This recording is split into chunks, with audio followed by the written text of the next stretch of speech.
Jake, talk about your defensive effort tonight. Well, I thought we were a lot more active than what we were in Omaha the first time. We had more guys covering 2 or 3 things, and not just taking up, if you're supposed to double, not just doubling, but also doubling and recovering. The play early on when Dion got a steal along the baseline, the ball started on that side of the floor and got moved all the way to the other side, and Dion came underneath and ended up getting a hand on it. Those are the kind of play. We made some of those plays tonight, and so we had a defense that was really active. Doug had a good first half. We did a little better job on him in the second half. And Gibbs obviously had a very good second half. We had a hard time with him. You talked about that you kind of take the boys against Creighton. Were you happy with what you chose to take away, especially early? It looked like what they were trying to do offensively was feeding into what you guys were trying to do. We talked some yesterday and again prior to the game about trying to take away both things. As hard as that is and as hard as that sounds, we've got to take away some stuff on the block, and we've still got to get to shooting. We can't settle for just taking one away and feeling like we've done our job. It's asking a lot of the players, but to beat a very, very good team, you have to. You got to find that a little bit more. You got to try to cover more ground defensively. And tonight, a lot of times, it felt like the guys did that. What do you think about the momentum that you've had in these last few games, getting yourself right in the thick of the Valley race now? Well, we've defended better and rebounded better. I've talked about that quite a bit over the past 2.5 weeks or so. Those 2 areas have allowed us to be more consistent. And then what I think happened, we started to win some games. Our confidence got better, and we started playing even harder. And right now, guys are playing hard, and they're confident on offense.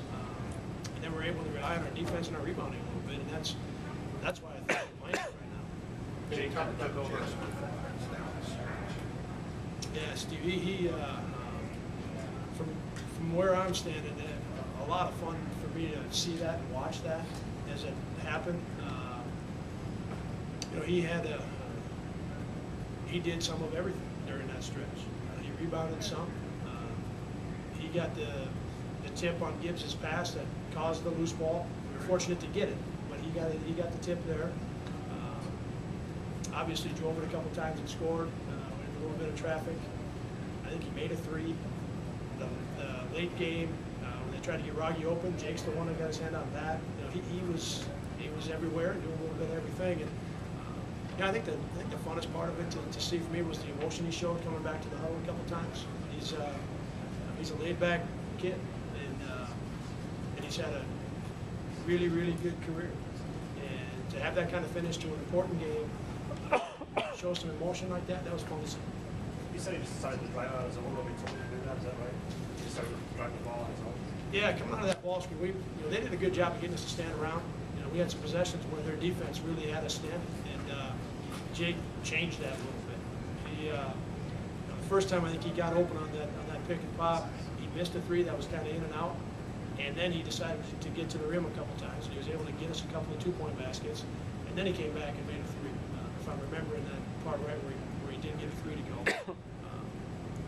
But we've seen that from him before.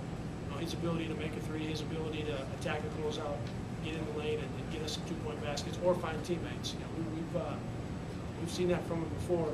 Maybe not quite as aggressive and assertive as he was for 8 minutes or so to finish. But he's shown the ability to do that before. Have you ever seen a performance where a guy had 1 point in the first 35 minutes of the game and then 13 in the final 5? Not one that comes right to mind. His finish tonight was as good as any that we've had from a guy on our team. In a game that when you've got for the most part, a sold-out building, and fans are into it all night long, and they want the home team to win so bad, and so you need, at that point, you needed somebody, hopefully more than one guy, but somebody to really step forward, and he did that. He really stepped forward. You've said many times you're okay with guys taking the shots and they feel comfortable with. Not Bohan, he's a freshman, transition, and I get a layup on that play, it's tie game. Okay, so what can you say about him using the freedom that he gives? I love it. I love it. When the scramble happened, and I thought Mark was going to get it, I didn't think any of their guys were going to be back there. So I thought we were going to get a 2, just an uncontested 2. And then I think it was Manica, I think, who got himself all the way back. And at that point, I was thinking, oh boy, this could be a charge. I don't know what's going to happen. But Mark made a good play to avoid some contact or just taking it right at a defender. And then that part of it, Carson, I love it. I love it. And, it's fun. It's fun to watch that, but it's fun for guys to play like that. I love it. Between Matt's three and Jake's play, you guys needed a spark right there because they haven't been doing much offensively in the second half of the game. No, they had us, like I said, they had us standing around quite a bit. And we were going to have either a couple defensive stops in a row, or we were going to have a play that, call it fortunate, call it lucky, just anything. We were going to have something go our way because Gibbs was scoring. We needed, and we got it with that tip ball, and then three guys collide, we end up with it, we get a three. We get a stop, and then we get a two. So now we go from tied, they have the ball, and not 20 seconds later, we're up 5. So we're a little fortunate in that sequence, but that was going to happen for us, I think, to get ahead there. One more question, guys. Well, both Matt and Jake had talked about Jake going into the student section before this game and helped fire everybody up, and he did the same against Wichita, and he did the same against ODU a few years ago. Are you going to encourage Jake to get into the crowd when big home games like this? You got to let guys be who they are. You've got to let them feel those situations, and you've got to let guys be who they are. And that was fun to see from Jake tonight. I'd take one more. Yeah, that play, you talk about that tip ball. Talk about the play that AJ made on that. I mean, obviously that wouldn't happen while we kind of stuck. Yeah, he went hard after that, and that's those are the kind of plays that in both teams tonight, have made plays like that during the course of the year. When we watch Creighton on film, there's guys making those kind of plays, and they had guys diving as well. But AJ went to make a play, and he laid out to do it, and so the ball was loose, and then we were able to make a play on it after that. But AJ made a really good play. Thank you, guys.